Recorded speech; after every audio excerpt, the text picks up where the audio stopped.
Welcome to the Worldshapers, conversations with authors about their latest books. I'm your host, Edward Willett, and this episode's guest,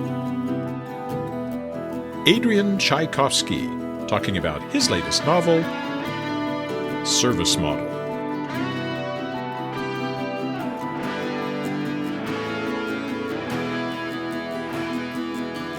Hello, and welcome to another episode of The Worldshapers, the podcast where I talk to other authors about their latest projects. My name is Edward Willett. I am myself an author of some 60-plus books of science fiction, fantasy, and nonfiction for readers of all ages.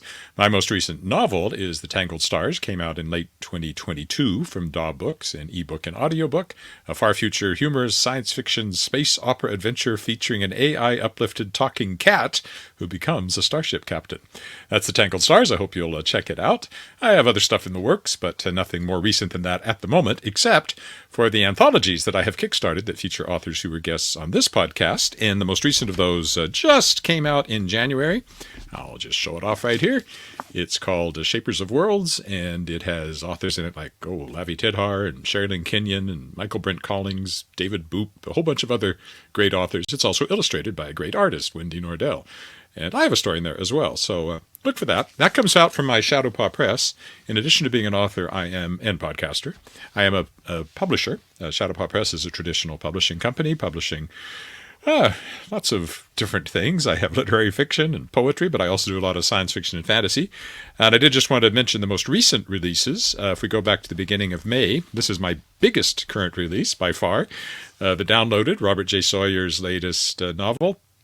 Hugo Nebula Award winner Robert J. Sawyer, Canada's best-known science fiction author. This came out as an Audible audiobook original to begin with Brendan Fraser, of all people, leading the cast. And then the print rights came to Shadowpaw Press for North America, and here it is, The Downloaded. You can find that through any bookstore. At the same time, I released this one, which actually, it turns out, has a tie-in kind of to talking to Adrian Tchaikvosky today, because he likes spiders, and he has a whole series, weird spider stories is what we called it. And anyway, this one, as you'll see, also has a spider on the cover. This is The Trader's Son by the late, great Dave Duncan, and another Canadian author. This is a posthumous novel. He was waiting the final edits on this in 2018 when he unfortunately died, and this has just come out. I'll have a new Dave Duncan novel in August, a fantasy called Corridor to Nightmare. This one is science fiction, and yes, it is set on a world where the fauna all looks like what we would think of as a spider. Then the most recent releases are actually a 3-book series from Governor General Award-winning author Arthur Slade, who lives here in Saskatchewan. These are middle-grade spooky stories. They came out quite a few years ago now from the local publisher Kato Books, which is now gone. These are brand new editions with new cover art by Schuster Award-winning artist, comic style, graphic novel style artist Elaine M. Will, who's also from Saskatchewan. So we get Return of the Grudstone Ghosts. Whoops, I went from the back to the front. Ghost Hotel is the second one, another great cover. And Invasion of the IQ Snatchers. The first two, as you might guess, involve ghosts, but this one is more of a science fiction story. So if you have young readers in your immediate family or friend circle, I highly recommend those. They're great books, very funny, and a lot of fun for both young readers and older readers, for that matter. So that's what Shadowpaw Press is up to these days. However, the Worldshapers podcast also continues, and as I mentioned, today's guest is Adrian Tchaikvosky. I will put on my reading glasses so I can read the bio. Oh, everything's much clearer all of a sudden. Adrian was born in Lincolnshire and studied zoology and psychology at Reading before becoming a professional author in 2007. He is a keen role player, we talk about that quite a bit, and board gamer, and is trained in stage fighting. We talk about that a little bit too. His literary influences include Gene Wolfe, Mervyn Peake, China Miéville, I'm never entirely sure how to pronounce some of these names, Stephen Erickson, Naomi Novak, Scott Lynch, and Alan Campbell. Adrian primarily explores deep themes such as artificial intelligence and alien awareness within epic, galactic, and fantastical settings. He has a deep interest in the animal world, specifically insects, from his studies in zoology, and has a particular penchant for spiders. Again, we mentioned that as well. So that's Adrian. Lots and lots of award nominations and very successful author, and we're going to talk to him now. So Adrian, welcome to the Worldshapers. Hello, thanks for having me on the show. it's great to have you on. I've been aware of you for a while, but we've never met, even though we both labor in the fields of science fiction. But yeah, it's great to have you. And you're in England. I'm in Saskatchewan, but we managed to figure out the time difference, so that's good. So I'm going to start at the very beginning, as I always do. Tell me about your growing up years and how you got started in this whole writing thing. I mean, I don't have any sort of fantastically exotic stories. I grew up in a very rural part of the UK, and basically the one thing that I had to keep me going from completely stir crazy was role-playing games. So I was a very keen games master for that, and that was really my sort of journeyman status of storytelling. And it turned out to be enormously useful because certainly from the field point of view of creating worlds and creating characters, you learn to do so in a very robust way when you're doing it in a game like that, because the players don't behave in the way that the characters in the books behave. So you have to kind of build in a lot of fail-safes and know a lot more about the world than you necessarily would just for a book. And then at around the age of 17, I think I came across the Dragonlance Chronicles books by Weiss and Hickman. And that was just, this is someone's Dungeons and Dragons campaign that they've turned into a book. Mm-hmm. And it was just this light bulb moment of, this is actually a thing I could do. Well, and it wasn't, as it turned out. I was actually very bad at it to start with, but I kept plugging away. And some considerable number of years later, I finally got into print. Now, there is I always try to find connections with the authors I interview, apart from both being authors. And there is actually something there because although I started writing before D&D even existed, because I'm somewhat older than you are, when I got to university, my roommate had been playing D&D like from the very beginning. Like he had the original books and everything else, and I got into it in a big way. And yeah, what I found was and I love to DM far more than I like to play. I wanted to run the games, which I think was the storytelling side of me. And like you said, the annoying thing about those games is that you may have a story you want to tell, but the darn characters don't necessarily follow the line that you want them to go. So, I had it's all planned out where they were going to go and what I wanted them to do. And next thing I knew they were wandering off to the mountains and just fighting random monsters. So, yeah, that does sound vaguely familiar. And I did actually turn my D&D worlds that I created into a very early story of mine. I used the map that I had created because it wasn't good for anything else, so I used it for one of my stories. So that all sounds very familiar. So did you start writing then as a teenager? Would you started to attempt to? Yep. I mean, I was really from about the age of 18 until about the age of 35. I was pegging away writing approximately a book a year and submitting it and getting it knocked back or just getting no response at all, as I'm sure most people who've tried this will be familiar with. And then going on, dropping that one, writing a new book. And I had a whole thing when I finally got into print with Empire in Black and Gold. I thought, as I suspect an awful lot of writers have thought, well, I'm made now. I've got this drawer full of all of these other manuscripts. I never need to put pen to paper again. I can just keep sending these things out. And then, of course, I read them.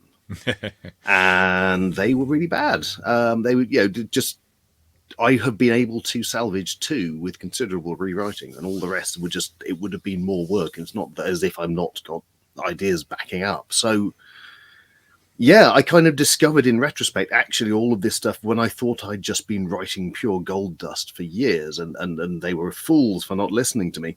Actually, I was learning how to do it. And, each book was incrementally better than the previous one. And then at last, I was finally good enough that someone was paying notice. But I think, like I say, the 2 books before Empire in Black and Gold were workable. I think that was sort of when I got into the window of you're writing stuff that theoretically, with considerable editing, could get into print. It's interesting because you're like episode, I don't know, we must be 176, I think, thereabouts, this episode. So that's how many authors I've talked to. And they all have, different stories. And the ones that always I'd never say it when I'm interviewing them, but I'm always slightly annoyed by, yeah, I wrote this book and then it was a New York Times bestseller and then I've never looked back. And I had 12 unpublished novels before I had Yeah. anything published. Because like you, I just kept plugging away book after book, and I guess they were getting better because eventually Yeah. they got published. But yeah. I mean, yeah, overnight success in a decade and a half. Yeah, exactly. Now, you studied zoology, though. You didn't study writing in any fashion, did you? No, so I was zoology and psychology were what I was doing at university, which, I mean, it sounds terrible to say. I don't think it's not one of those cases where, yes, I studied them and then that fed massively into the writing. I was already chasing existing interests by going into those subjects, and I don't think the particular curriculum at the university I went to was not terribly useful to me. The psychology was a great deal of statistics and not actually a huge amount of the human condition in a useful way. And the zoology was very dissection heavy, and I was very bad at that because I have no manual dexterity. And also, I mean, I've always the obsession with spiders and insects and things like that was from very early on. And we had one lecture about insects, and that was basically, here's how we kill insects. So needless to say, this wasn't exactly what I felt I was there for. So yeah, I mean,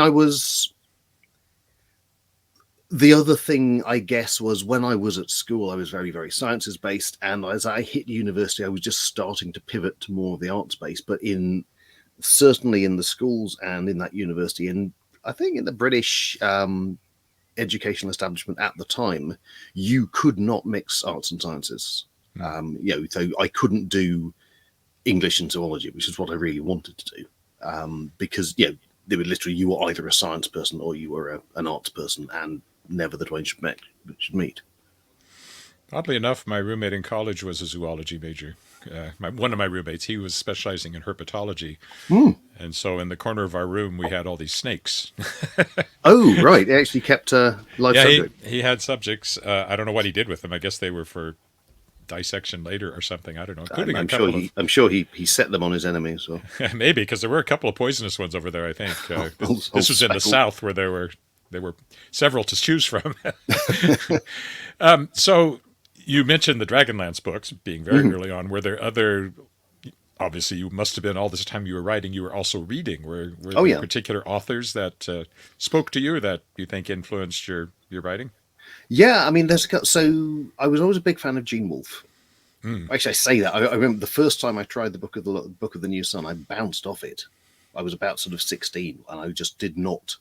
Yeah, I think I would have too at that age. Yeah, and then I came back to it later and fell absolutely in love with it, and I've read a fairly large chunk of the considerable amount of stuff he's written. But as a writer, Gene Wolfe is always an education because he's always doing things that you didn't know could be done.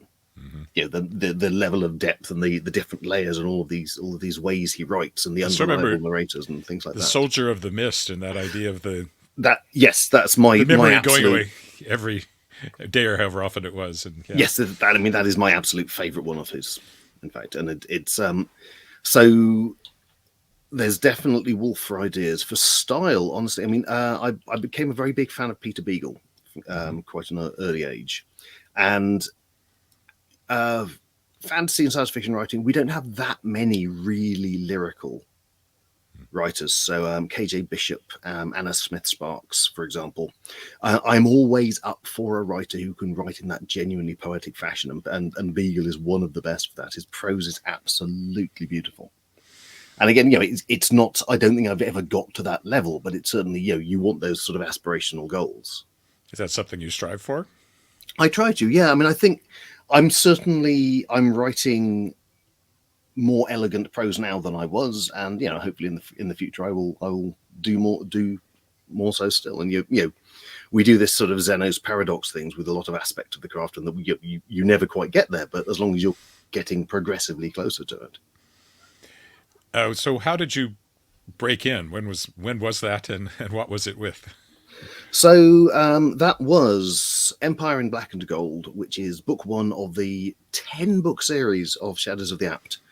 So I was a fantasy writer, epic fantasy writer first off, This is, I think it's 2008. It gets published, so it would have been picked up at the very earliest, the year before. I mean, it was 2000. So basically, I was 35 at that point, and I had been trying to get published for a very long time, and it was kind of the repeated failure to get anywhere was starting to have a bit of an impact on me, sort of honestly, mental health wise, because it was the one thing I really wanted to do, and it wasn't as if I wasn't getting that kind of incremental progress we were talking about. I had been bouncing off the same wall for 15 years, because certainly, I don't imagine it's changed now, but at the time, it was very, very rare that you got any kind of feedback with a rejected manuscript. And so I basically said, right, I'm going to sit down, I'm going to make one final go at writing this, and I will take a world I'm very familiar with, in this case, because it was actually a role-playing games campaign back in the 90s that I ran. I will use that world because I'm very comfortable with it. I will write an entire plot arc, so not just like book one of, but I will write what turned out to be like 4 books in this 10-book series. And then I will submit, and if I don't get anywhere with that, then I will basically give up. And I don't know whether I would have given up or not. But as it happened, that was the book that stuck. And I got an agent off the back of that. And then because I had the series ready to go, my agent was able to convince Pan Macmillan in the UK into taking it on, because they could bring it out very quickly, book after book, and build that readership, which honestly worked extremely well. And where there is that material that that the writer's already produced, where every time I've seen that done, it is a very, very good way of getting a series moving very, very quickly.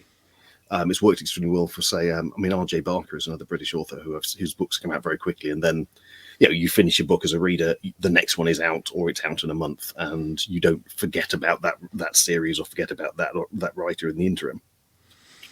You had a YA series. The longest thing I've written was only 5 books. They were very short books, like 60,000 words each, but I had 2 of them written because one had come back from a publisher that went under, and then another publisher picked it up. Mm-hmm. So they started bringing them out every 6 months. Yep. And so they came out really fast. And I really liked that, actually, that I was able to do that. It's genuine. And they came out, Shadows of the Alps was a paperback release over here, which meant that also they were coming out, they were relatively affordable. They had good covers. Very much, they were the era of Trudy Canavan covers.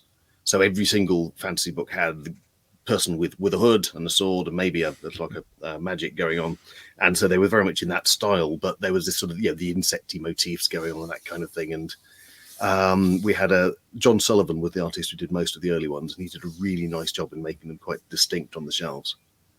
Did you know it was a 10-book series when you launched into it? Well, interesting. This was actually this very peculiar window where the Song of Ice and Fire books was ongoing. The Malazan books were ongoing. So, and they were both enormously popular. So publishers were genuinely looking for that huge fantasy series. That was the model. It didn't need to be a 10-book series. So what it was originally was 4 books, and that's a plot arc. And if it had stopped then, it would have been entirely satisfactory.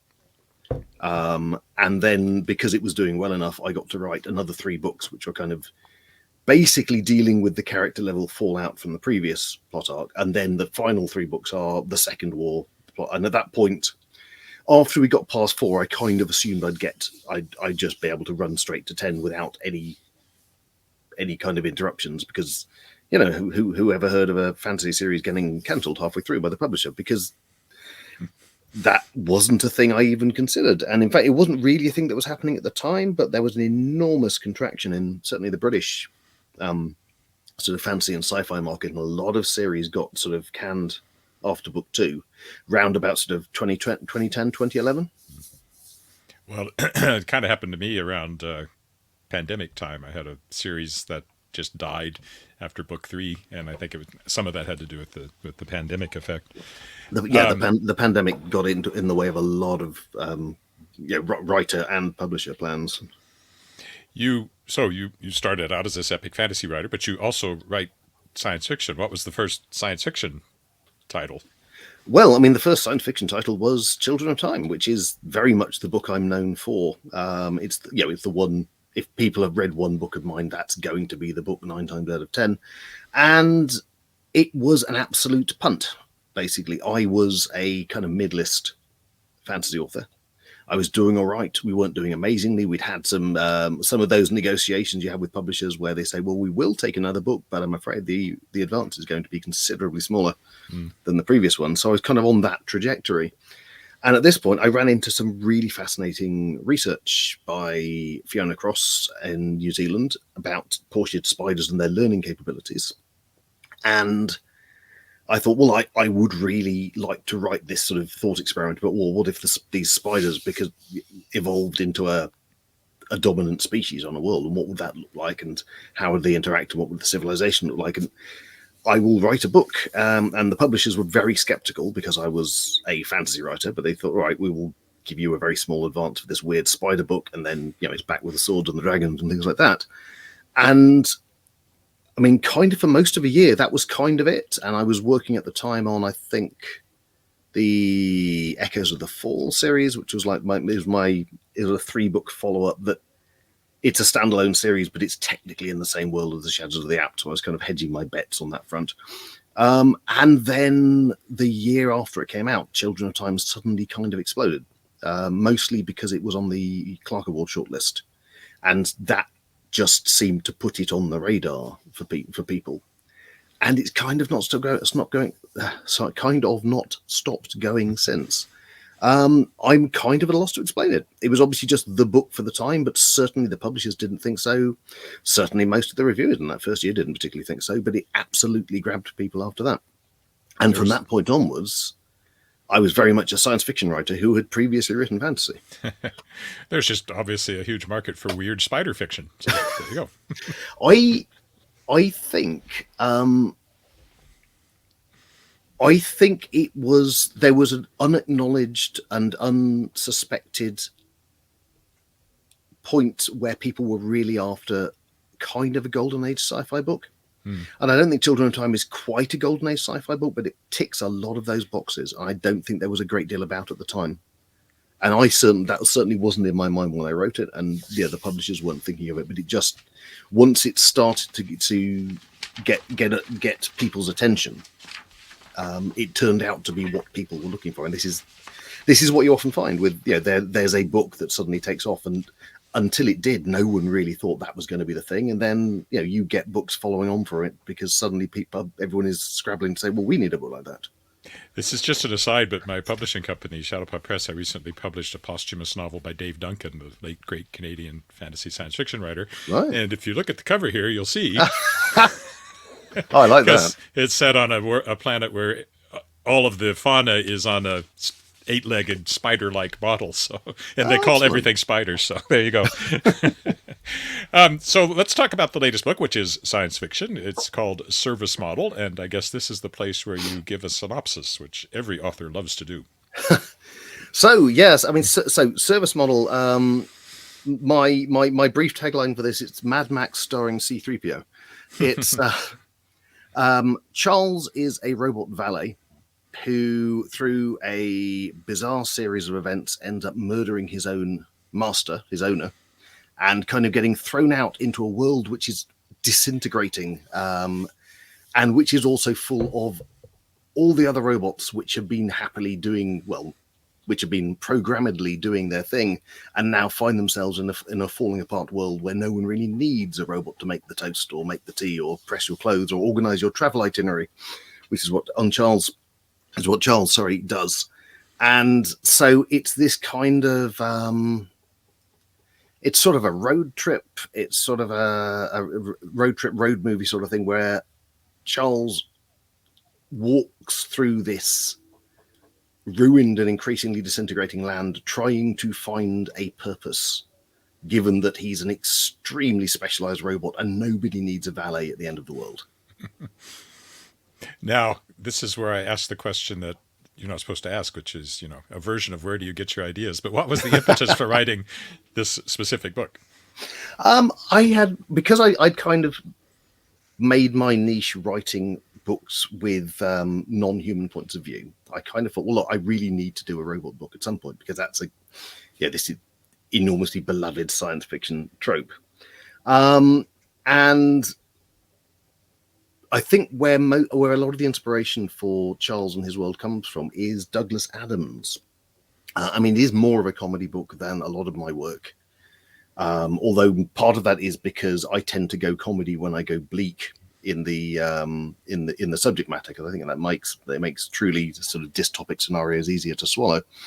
But there's a point in one of the Douglas Adams books, I think it's Restaurant at the End of the Universe, where there's this ruined world, and in the ruined world there's a spaceship, and the spaceship is full of people in suspended animation, and the spaceship has not taken off to go anywhere because it is awaiting a shipment of, I think it's lemon-scented paper napkins.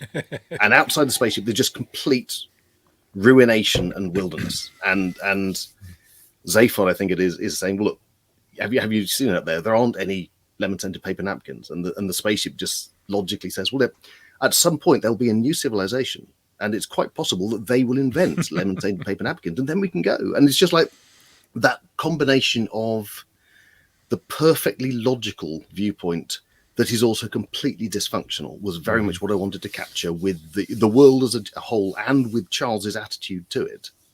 Because I was on a panel at a convention earlier this year, and which was about artificial intelligence, as in fiction, rather than the rather dreadful thing we've currently got in reality. And I made the point that an artificial intelligence, that can be massively smarter than us, wouldn't necessarily care about its own continued existence. Because one of the other people were saying, well, obviously, AIs would do the Skynet thing, and they would want to stop us turning them off and so forth. And I think, well, actually, why? There's, we are concerned about our own continued existence because we have evolved to do so. They're the very clear Darwinian advantage in not wanting to get yourself eaten. Which would not, unless we specifically decided that we wanted them to be like that, you wouldn't have, Skynet would quite happily have itself turned off because it's got no particular value system that says not being turned off is better. And so you have in service model, I get to explore, well, what are the priorities of a completely artificial system? What is it that Charles wants, and how does Charles interact with things that is different to humans? And for that matter, a lot of the other robots in the book, it's all to do with robots failing to solve problems because they are only doing what they are built to do. That question of, whether they would want to stay alive or not, if alive is the right word, stay in existence or not.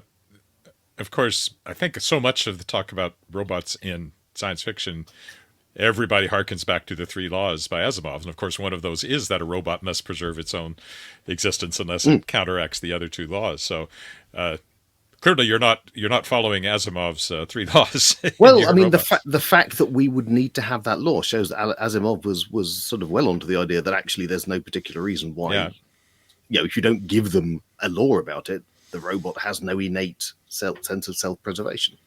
And even then, presumably that's a matter of preserving someone's valuable property rather than anything else. And I do have a lot of fun with the laws of robotics in the book, because you can't really write a sort of semi-philosophical book about robots without sort of giving a nod to them.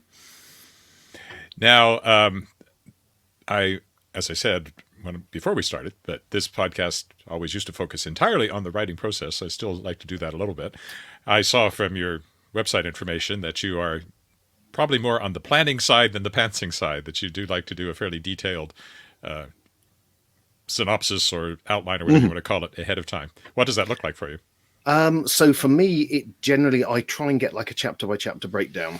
So I will write sort of a few pages of this. These are the things that are going to happen in the book. And then I will work them into blocks. And then usually within a chapter, I'll have individual beats or scenes. And in extreme cases, I may even break down the structure of a particular conversation where there's a particular interchange of information or anything like that.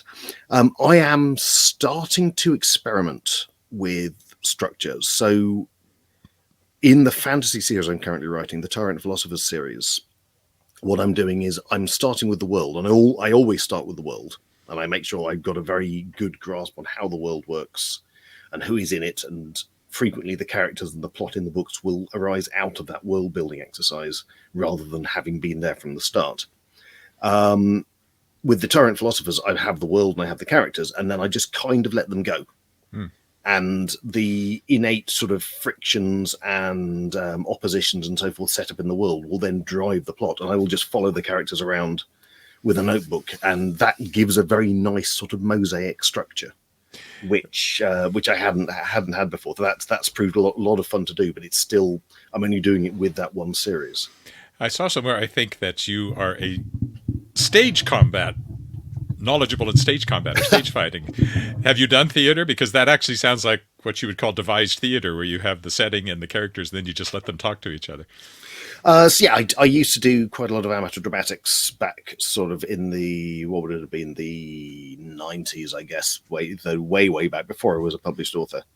I did, the stage combat is also useful because obviously, if you're writing fantasy, there's a lot of fighting in fantasy. I was going to ask about that too. So. Yeah, I've done live action role play. I've done historical sort of European medieval martial arts, HEMA stuff. I'm very lucky.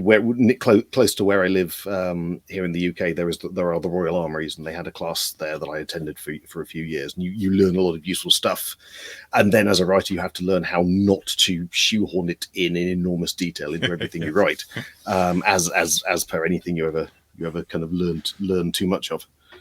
But it's always useful to know. And it gives you it means you don't fall in, if you know a subject that well, you don't fall into pitfalls and get it wrong and have someone who's very knowledgeable turning up on social media and telling you you've done so. I'm always interested because I'm a theater performer. I've done a lot of amateur but also professional work on the stage.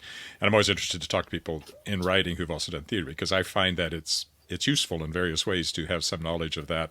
In your case, there's the stage fighting, but also I've always found that just that feeling of being on the stage where you know where everybody is in relationship to each other. I find in writing scenes, I always have a very, almost like a stage-like vision in my head of where people are. And when I read, or I've done a lot of work as a writer in residence and stuff like that, and people come in and there'll be these scenes where it's just this kind of vague gray space, and people are suddenly looking out the window in a minute before they were standing by the fire, but they never made the cross, stuff like that. So I'm always interested in finding out whether other people in the theater have found it useful to have that theatrical background.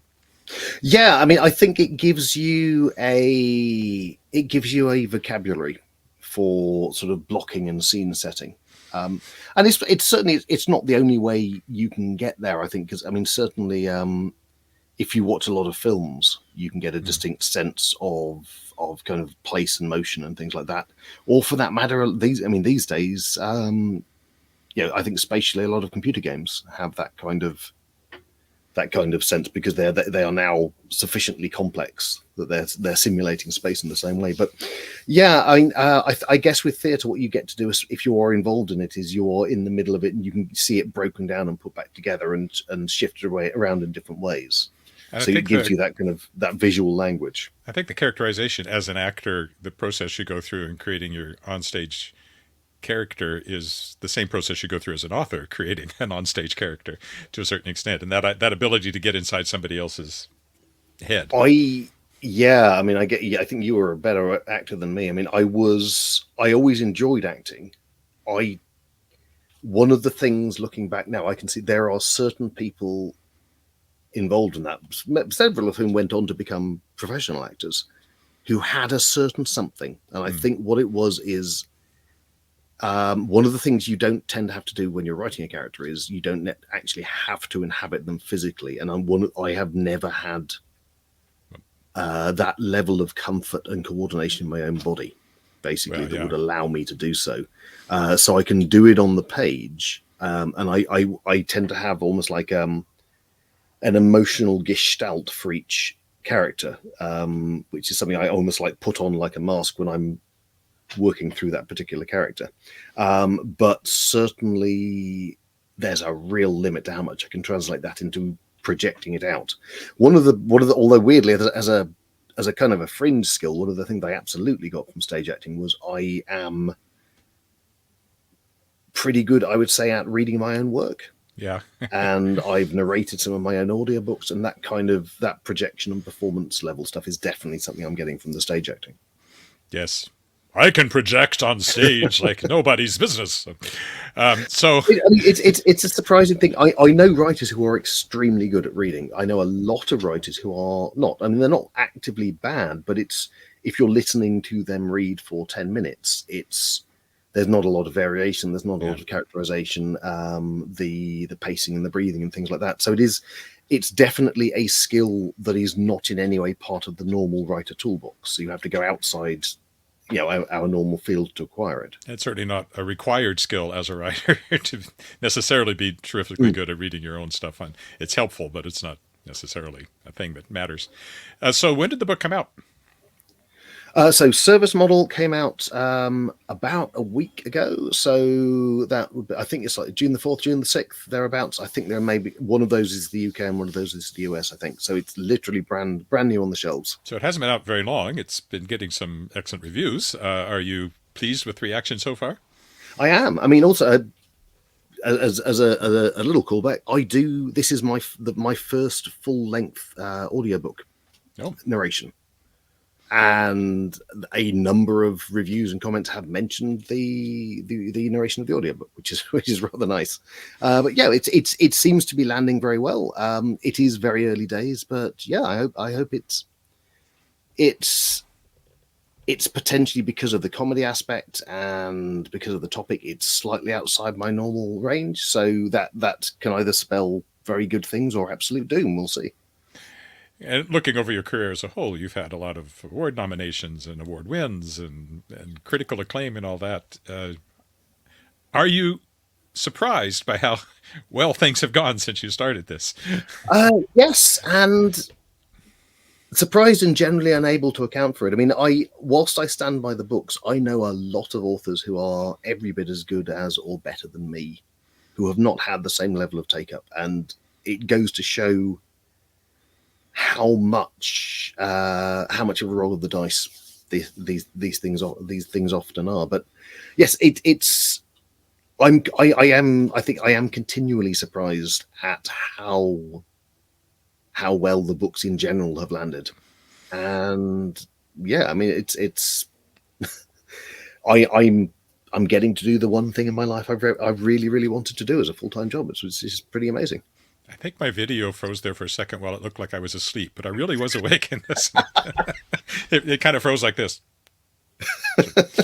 I think that carries over to the recording, so we'll see. But anyway, where can people follow you online and keep up with your writing activities? Well, following online is a tricky thing at the moment. I am most active on Bluesky, which is now kind of open to all. They don't have the invite only model anymore. But honestly, the best place to go would be adriantchaikvosky.com. All of the books are there.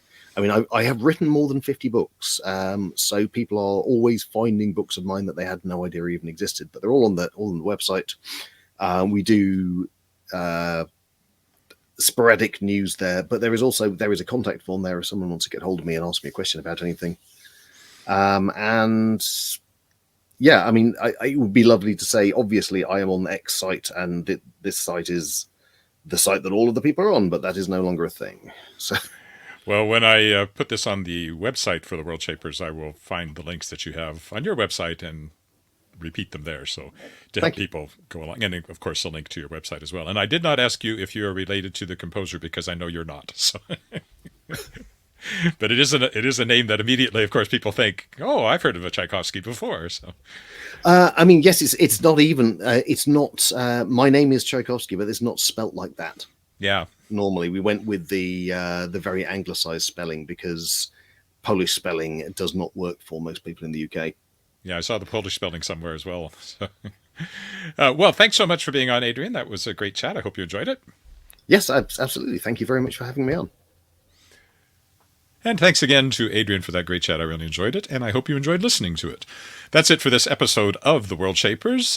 Just the usual housekeeping things. You can find The Worldshapers online at theworldshapers.com, on X/Twitter at The Worldshapers, on Facebook at The Worldshapers. You can find me at edwardwillett.com. I always look the wrong way. It's actually there, edwardwillett.com. You can find me on Twitter at ewillett. You can find me on Threads at Edward Willett Author, I guess, because that's tied to Instagram, which is also Edward Willett Author. I have a Substack newsletter at edwardwillett.substack.com. And what have I forgotten? Facebook at edward.willett. And YouTube at Edward Willett, which may very well be where you are watching this right now, is on my YouTube channel. You can find Shadowpaw Press, which I mentioned off the top, at shadowpawpress.com. You can find it on X at Shadowpaw Press. You can find it on Instagram at Shadowpaw Press. Yeah, I don't think I forgot anything. So that's it for this episode of The Worldshapers. I hope that you enjoyed it. I hope that you'll continue to come back as I continue to talk to other authors in a variety of genres about their latest books. And that's it for this episode. Bye for now.